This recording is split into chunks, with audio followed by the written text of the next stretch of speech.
everybody. This is Suzy Woo, and you are watching The Woo Factor, where we have grounded conversations about really cool cosmic woo-woo kind of stuff. We kind of de-woo the woo. My guest today is Lori Barresi, and she is a certified life coach, spiritual, a certified meditation teacher, Reiki master. She makes wonderful mala beads and other types of jewelry. And you're going to be able to meet Lori at the Expo, which actually was the whole reason that we got most of these podcast interviews going, is to help pump some life out there into this wonderful expo we're having.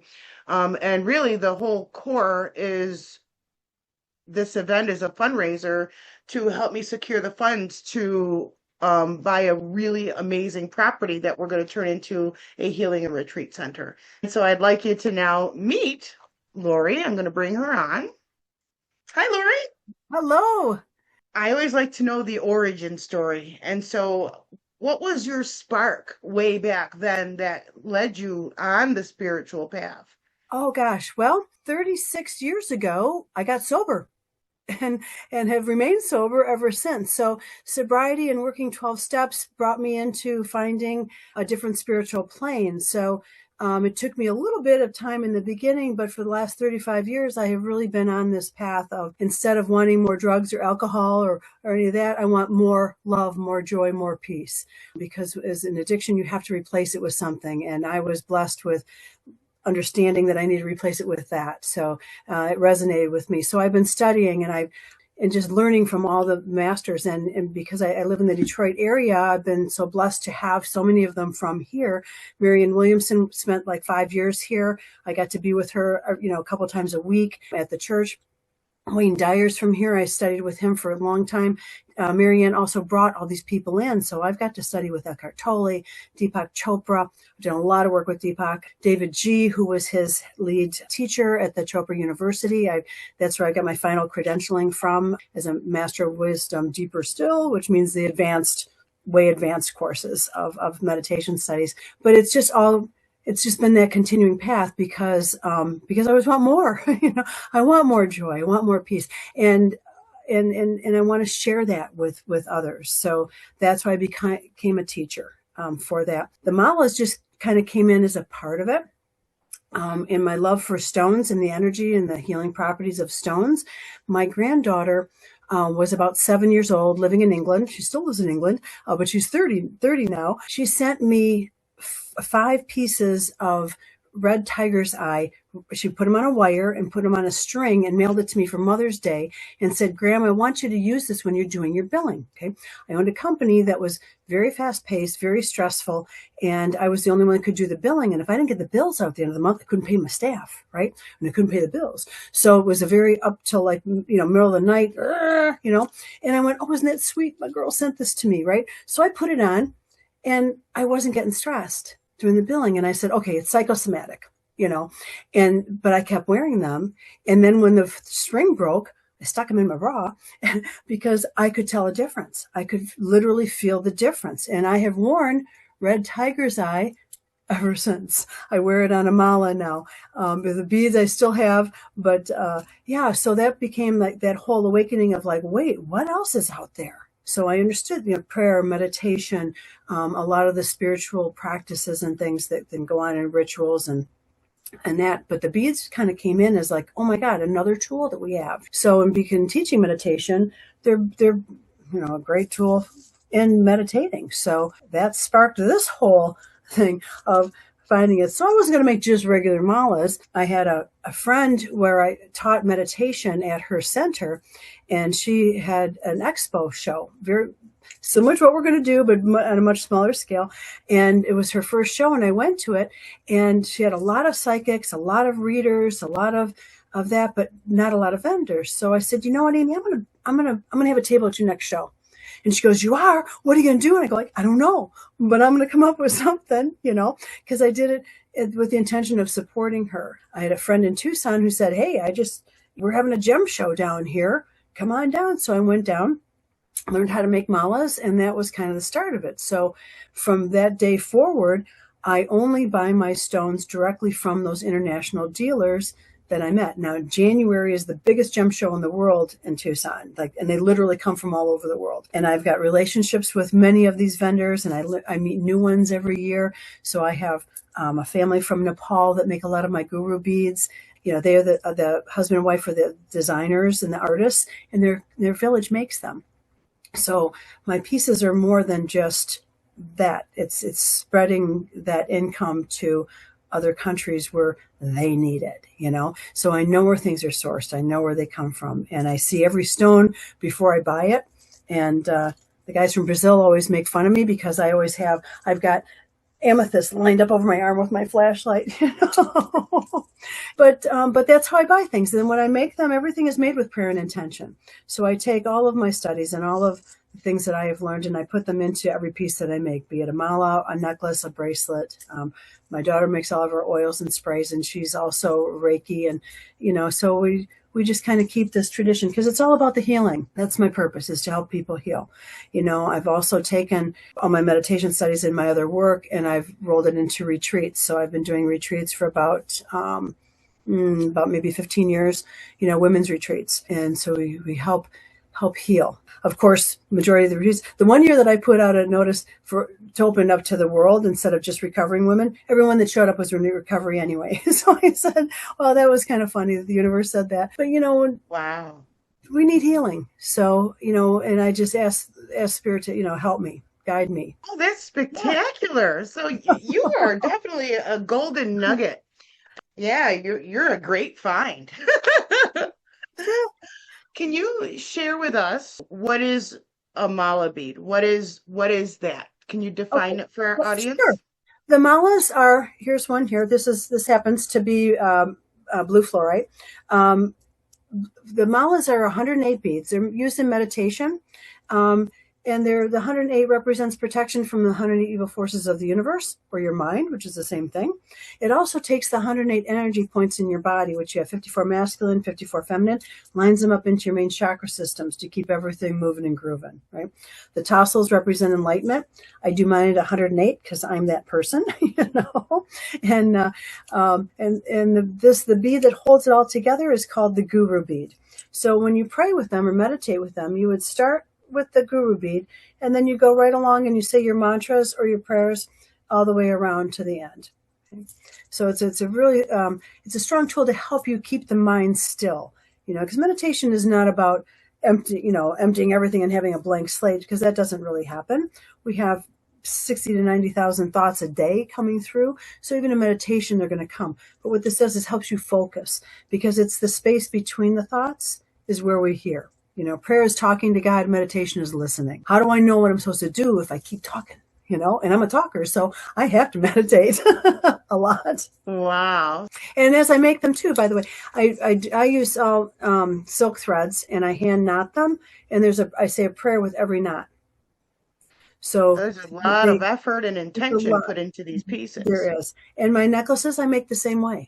A prayer with every single knot. So when people get them, they pick them up, they can feel the energy right away between the stones and the intentions. So they're great tools. Wow. Is there a favorite one that you ever made? Do you have a favorite stone that you like to work with? I like a lot. There's some, and I get a lot of unusual stones because I go down and I go through all these hundreds of vendors that come in from all over the world. Hyperstein is one that I do love. It's a black stone. I know that one. Hyperstein, yes, it's an unusual stone. It's very hard to get.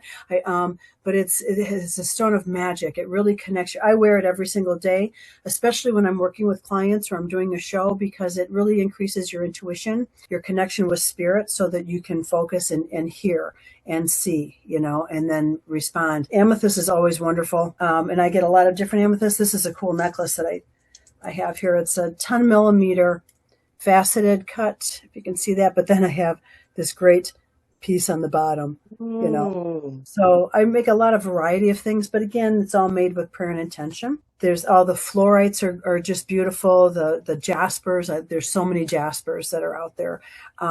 There's a lot of rhyolites that I've discovered. I found a new one this year because I'm always looking for something different. It's petrified wood from South Africa.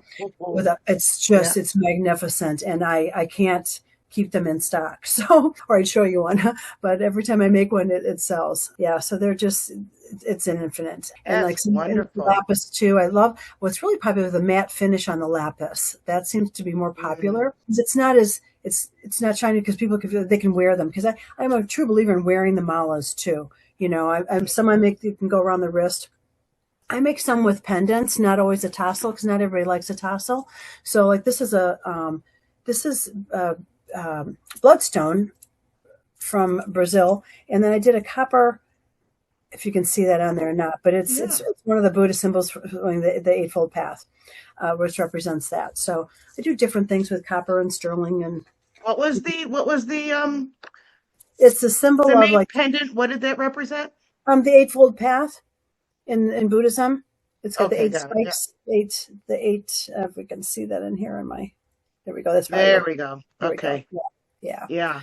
So I do a variety of things. I have a copper artist in Tucson that I work with that she'll make pieces for me as well. So try to mix things up, and everything's, I always laugh and say like everything's one of a kind because my memory's not that good, but but everything's unique because the different pieces that I put together are always going to be unique.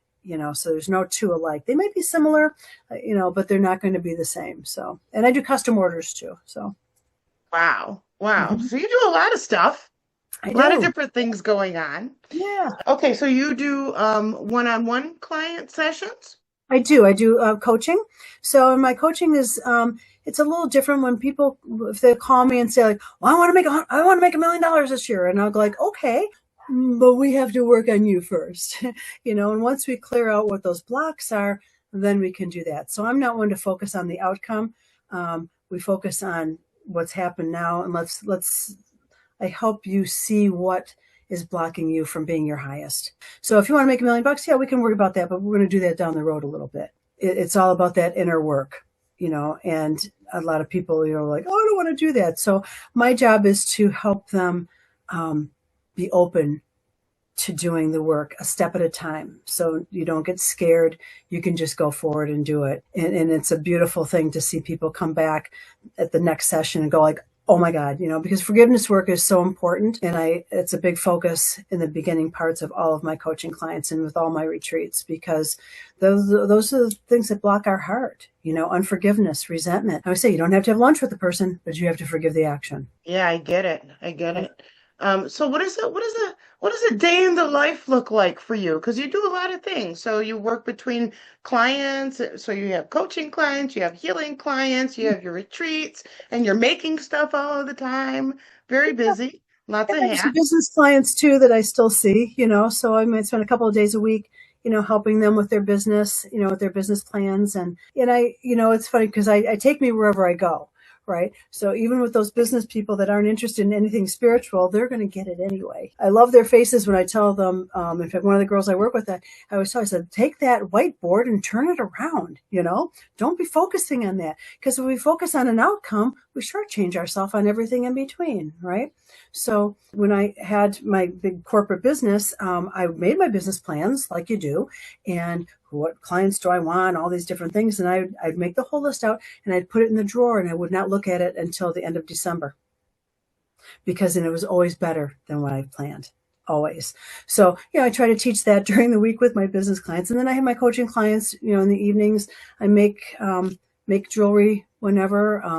I have my dog Axel, and I have my beautiful daughter who I work with, and two of my grandchildren. My two youngest grandsons live here. My two older grandchildren and their families are still in England. So we had a beautiful conference call with all of us today on the phone this morning. So, just keeping in touch with all of them too. Yeah.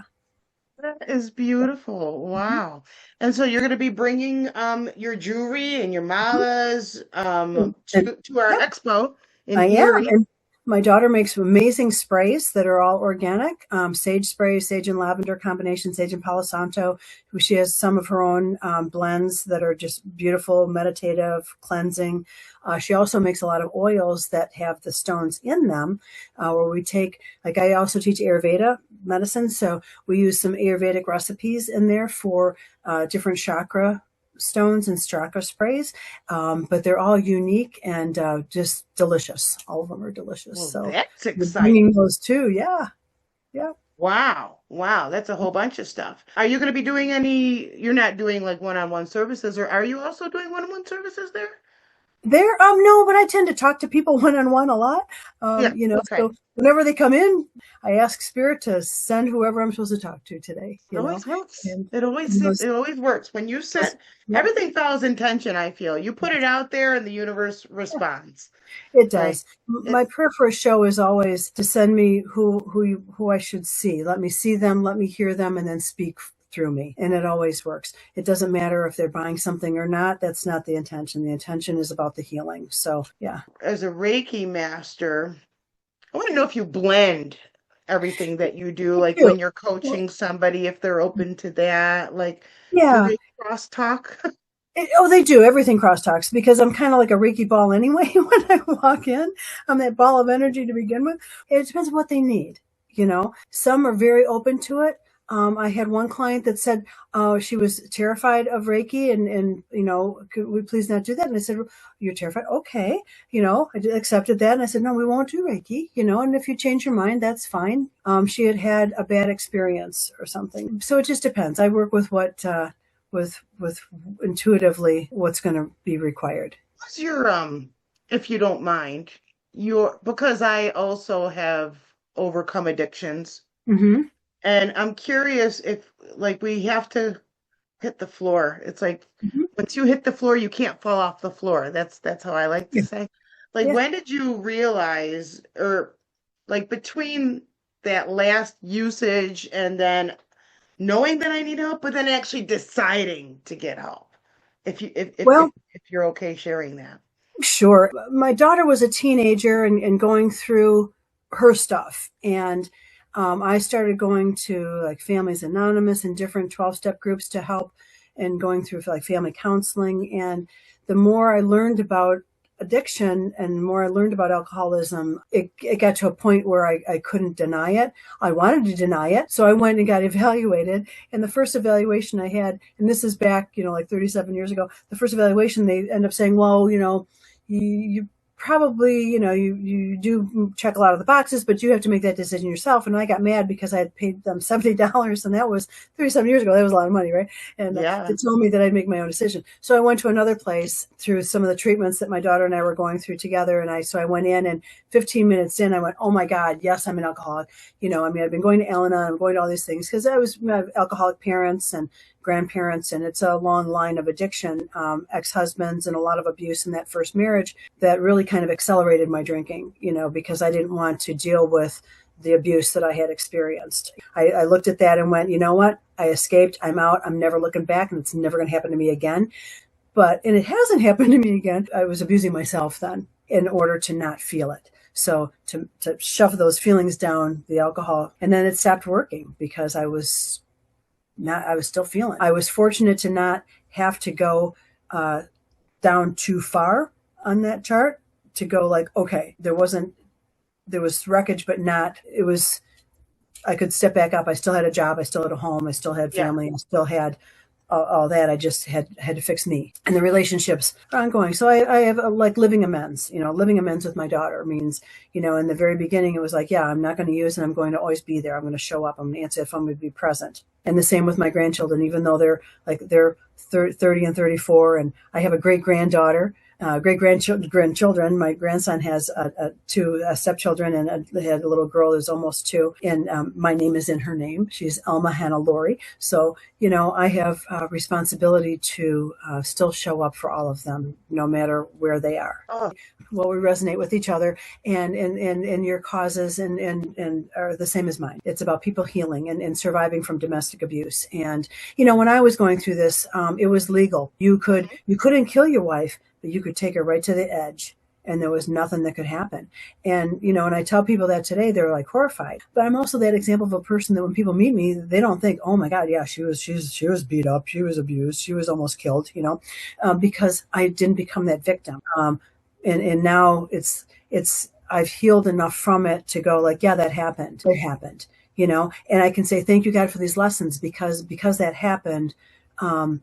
When it happened to my daughter, I could be there and know how to handle it with her, to not shame her, to not make her feel Right. bad, but to say like, you don't have to live like this, and I could always have that hand out. So, and with women that I meet, I can see the women that are in abusive relationships, and I don't have to say anything. I can pray for them and keep my hand open to them, keep my heart open. And that's the gift that God has given me from having survived those things. So it's important to give back. It's important to be there for each other. It sure is. Boy, oh boy. Yeah. Yeah, yeah, exceptional. So I'm just intuitively getting the word exceptional. So Mhm. that's for you from my spirit guide. Exceptional. You are exceptional and true to your cause. Yeah. Very, very cool. Let's see what else. Oh, some of the other pieces that you make.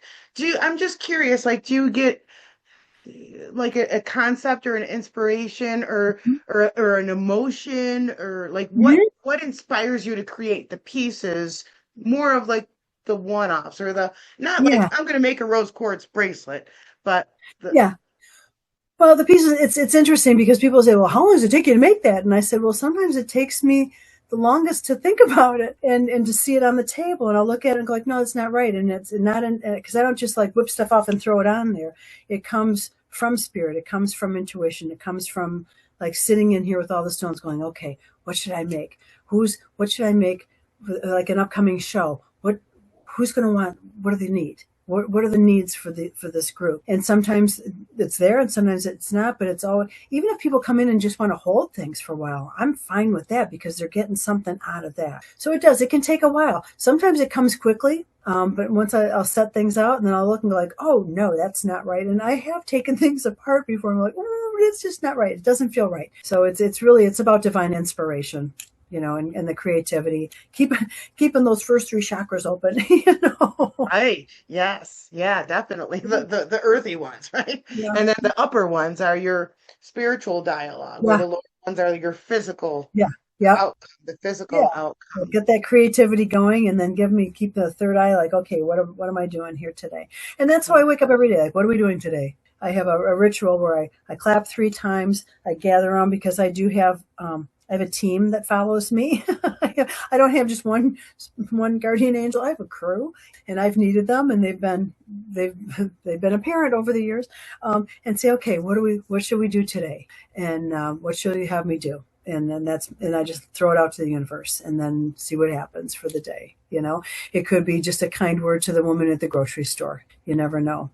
Because when you're open like that, I mean, it's not uncommon. My daughter always laughs. My grandson worked with me for a year. He's 21 now, but he spent a year working with me on the road at shows, and he'd always laugh because he'd say things like, "Oh yeah, she's holding court," is what he would call it, because all of a sudden I might have a whole group of people that I'm talking to, almost like a lecture, but not just you start sharing with one person, others add in. That happens. I'll be in the store, clothing store, like in Kohl's and stuff, and people will come up to me and just start telling me their story. I got a left field, but it's not left field because I've asked for that. You know, Yes, yeah. I'm and really curious. What is yeah, your zodiac sign? I'm an Aquarius on the cusp of Pisces.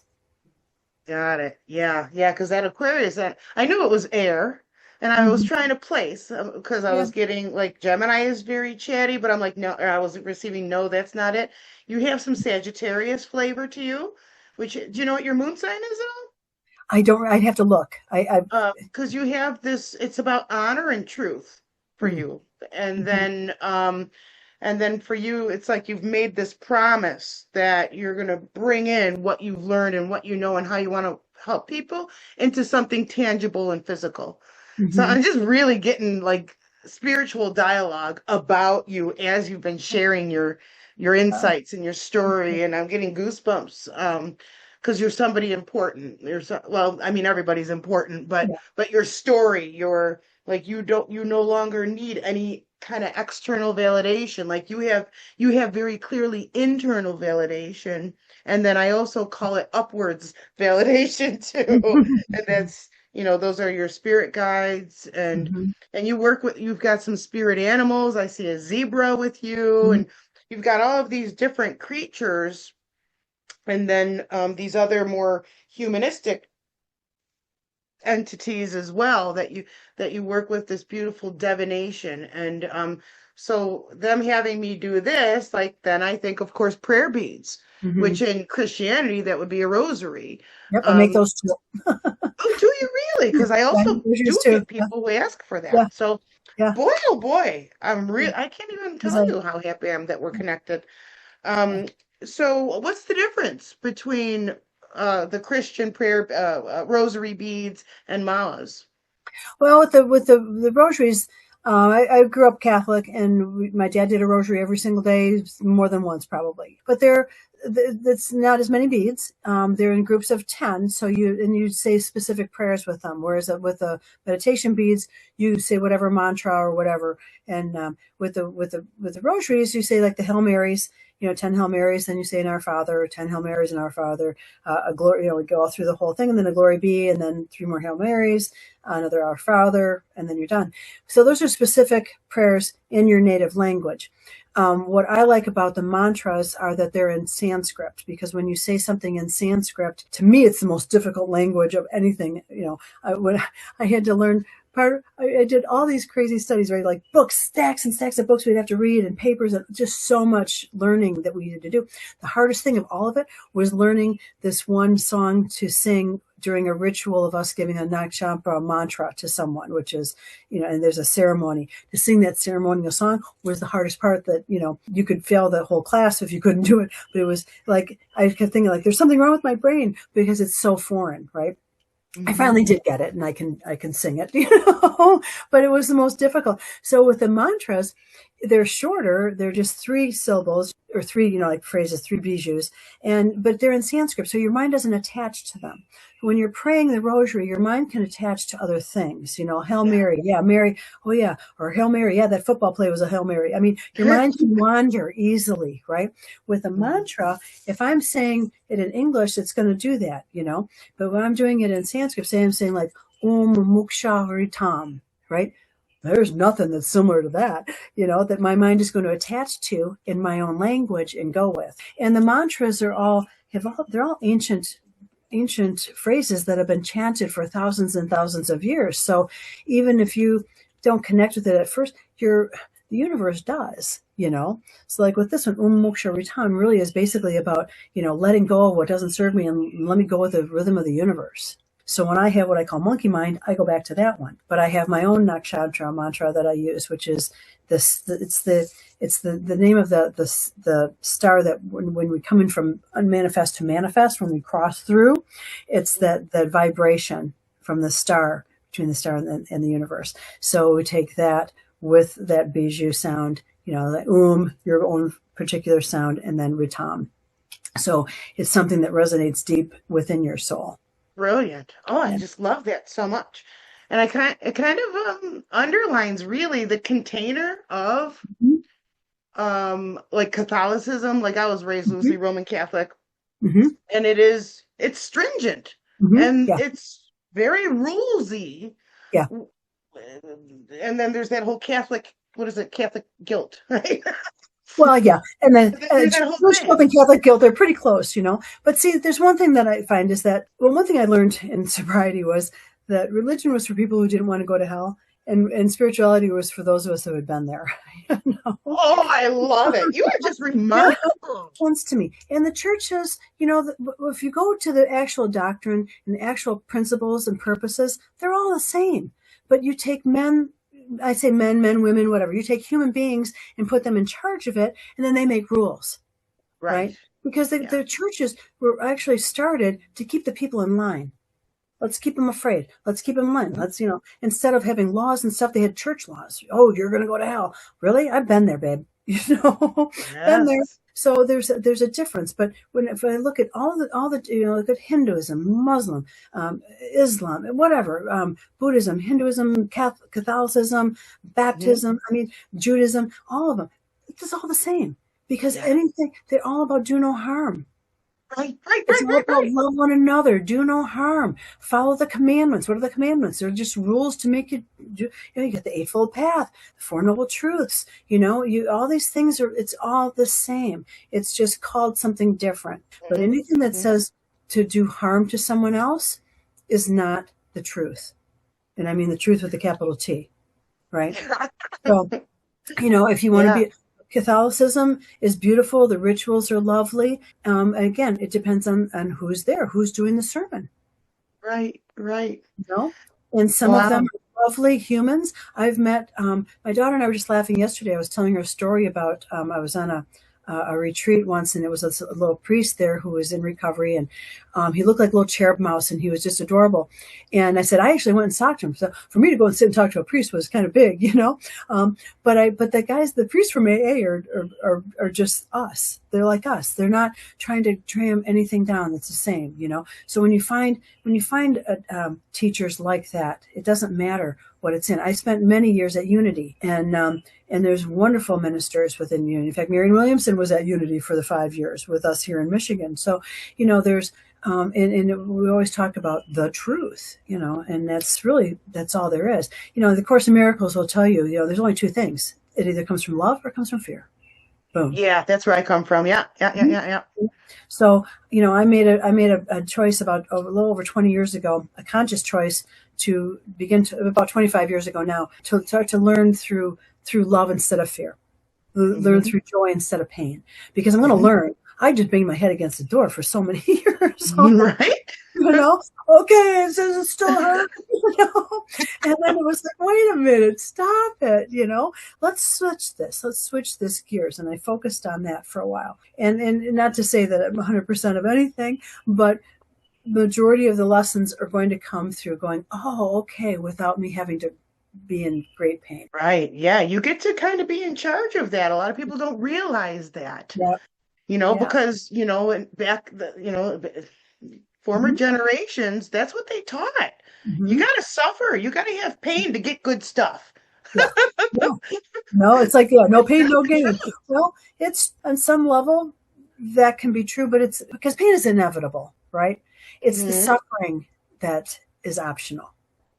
Right. Exactly. Exactly. So, Yes. how long do I want to suffer? How long do I want to hang on to this pain? Someone told me a long time ago, it was like, name it, claim it, own it, accept it, and let it go, Yeah. and that's a process. So Right. things are going to hurt, if I hurt my ankle, it's going to hurt, but it's going to heal. I have to do the same with my emotions and my heart. Yeah. Yeah. I think acceptance is really important, isn't it? Like right out of the gate, like something negative or bad happens.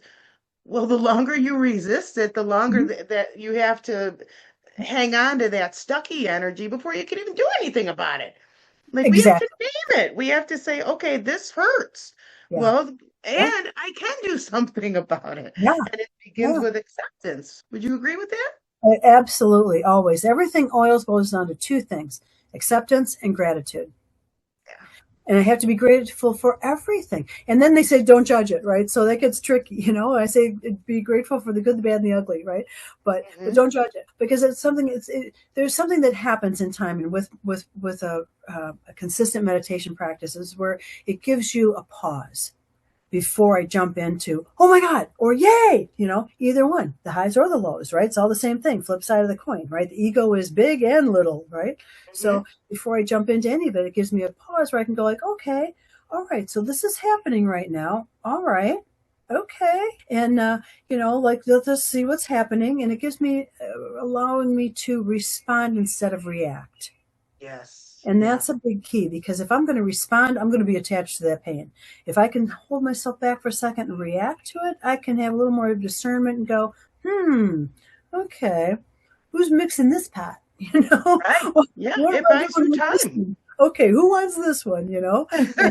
And go from there. And then and being grateful, because I have to be grateful for everything. I have to be grateful, like I said in the beginning, for the abuse. It's not Mhm. that I'm glad that it happened. I'm grateful for Right. the lessons. I'm grateful for the Yes. lessons that I got to get, because number one, I can help others, and I don't have to go through it again. There's a lot about breaking old karmas that comes Mhm. with that gratitude, where I can go, oh, I can see. How sometimes we see people that we had known in another life, and we can go like, oh, like I had one person, I didn't know what I owed them, but I knew I owed them something. And then when I realized that, when I knew that karma was broken and that I had fulfilled it, then I could step away. And those things, that only comes with a spiritual practice, because It's like but the one thing when they say like, when you feel like you meet somebody that you've known your whole life, it's because you have, right? Right, yeah. But the other thing is it doesn't always mean it's good though No, either. Because no, sometimes people no, feel that and they're like, I gotta be with this person. yeah, no, And no, it's not exactly that. There's something you're supposed to walk together for a yeah, period of time yeah. until you learn the lessons. Exactly. Right? But it's about that eyes wide open and the discernment of like, okay, what's really happening here? And then letting it go, because then you can kind of step up. And then I always wear bronzite too, because bronzite is a stone that Nice. breaks old karmas. It's really strong psychic protection. So if you come across somebody that they may see you and go like, oh, I remember you, it's like, oh, I'm protected. Got I love My Wonder Woman, it. bronzite cuffs on. That's wonderful. Oh my goodness. Do you have a daily spiritual protection that you do or a psychic Well, protection or yeah, that and my daily practice is when I teach meditation, I teach the way my David G taught me, and it's you meditate RPM, you rise, you pee, and then you meditate, right? So I get up, that's what I do. I do say hello to my dog. I usually kiss him on the forehead. And then I sit, and I sit for anywhere from 30 minutes to an hour and a half. It just depends on the day, and if I have to be someplace, I might have to set an alarm. But an hour is usually my favorite time. And on a Sunday, if I'm not working on a Sunday, then I take I take the whole morning to just be in peace and in that zone and read and just do. My mornings I don't have anything on for those couple hours. I just read. I don't answer my phone. If somebody calls, it's on silent, unless it appears to be an emergency. But that would only Mhm. be from one of my children. Same? Yeah. If a client sends me an SOS, then of course. But I take those first couple hours in the morning just for quiet. I light a candle. After I meditate.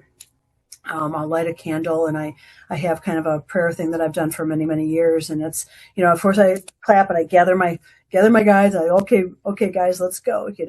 And I light the candle and I ask to open the channel for love, prosperity, and abundance to flow into my life. And I ask for all the things to be removed, remove all my resentments, remove all attachments, remove all fears, angst, and replace it with love, joy, and peace. And then I ask the same thing every day. Send me, what I'm supposed to do today. Who should I meet today? Wow. So that's What should something I that's nice and practical that do? our viewers can Yeah, take as their own nugget of your it's wisdom and put yeah. it into practice for themselves. Yeah, rituals are very important, I find, and with that one, it's really, it's helped me tremendously. There was one time in my life about 10 years ago where, I was doing this, and asking, like, let these obstacles, go. And all of a sudden people started leaving my life. Like I had 3 people that had been in my life for up to like 25 years and Wow. were just being plucked out. And I'm like, what? But you know what? They were not, uh, they did not have my best interest at heart, Hmm. and they did not think of me in the way I thought they did. And it all became, and I didn't react to all of it. I kept watching it and going like, okay, all right, spirit. Okay. I'm trusting. It's hurting, and it hurt, but I allowed it to hurt, and I allowed to go through it. But I also could see around the pain and go like, okay, yeah, this person is really sabotaging me and doing things hurtful to me. I need to align myself with people, you know. And one of the things that I've learned, and when you're in a 12-step program, it's one place in the world where everybody wants you to succeed. Everyone Hmm. wants you to succeed. Everybody. And it's crazy, right? Because where do you find that? You don't find that out in the workplace. So, I have community, and I've learned how to see the people now. So that was an interesting lesson back then, but I just trusted it and said, okay. Spectacular. Yeah. Very good. So Awesome. rituals are important, and it's, because they happen, Hmm. I've Hmm. learned some different things. I'll teach on retreats and things too. Like there's some Tibetan manifesting techniques that are really pretty powerful. So there's just a lot of there's so much out there that's at our disposal. So I always encourage people, find what fits for you. There's no right and wrong. It's like whatever resonates with your soul. Perfect. Perfect. Mother Nature always. That's for everybody. I had Yes, this. because I we had are nature. We're we not are. separate. Yeah. I had a young girl that her mom had hired me to help her because she was having severe anxiety, and everybody just wanted to give her drugs. Worked with her, and she was just a lovely girl, and she just excelled, and she still keeps in touch with me. And if she's having a moment, she'll call and she goes, I just wanted to hear your voice, and it's just lovely. And I told her, I said her a thing. I said, take your shoes off, put your feet in the grass, feel Mother Nature. When we say about hugging trees, it's not like the old thing from the '60s, like, oh yeah, tree huggers. It's true. And in fact, I just saw something on Instagram. It was a scientific study about the energy that radiates from the trees and how healing it is. And I'm like, okay, science has proved it. Just like they've proved meditation works. Hug those trees, get that energy from Mother Nature. I don't care what you believe in, as long as you have some kind of a higher power that isn't you. It can't be Yeah. you, because if you're in charge, that's all ego. Yeah. And Which is I, dangerous. Yeah. I can't create these flowers in my garden. I can plant them, but I can't make them grow. Right. Yeah. Something does. So it's the energy of the universe. Find something and then go with that. Yeah. Beautiful. Beautiful. Wow. Okay, wise one. Let us now please go ahead and share your contact information. Oh, Somebody is um, interested in booking a yeah. session with you, Oh, checking you sure. out online. Yeah. Yeah, my website is loveyourlifewithlori.com, and Lori is Lori. So loveyourlifewithlori.com. You can see my bio, or we have a web store too, so you can get an idea. I'm not great about getting things posted up there. My daughter runs the web store, but I have to give her the photos. So I have to take the photos and send them to her. So I'm getting better at that. But yeah. But custom Beautiful. orders, you can always reach me through that. I have an email that's a direct email. It's Lori, LORI.LYLC@gmail, or again through the website. Yeah.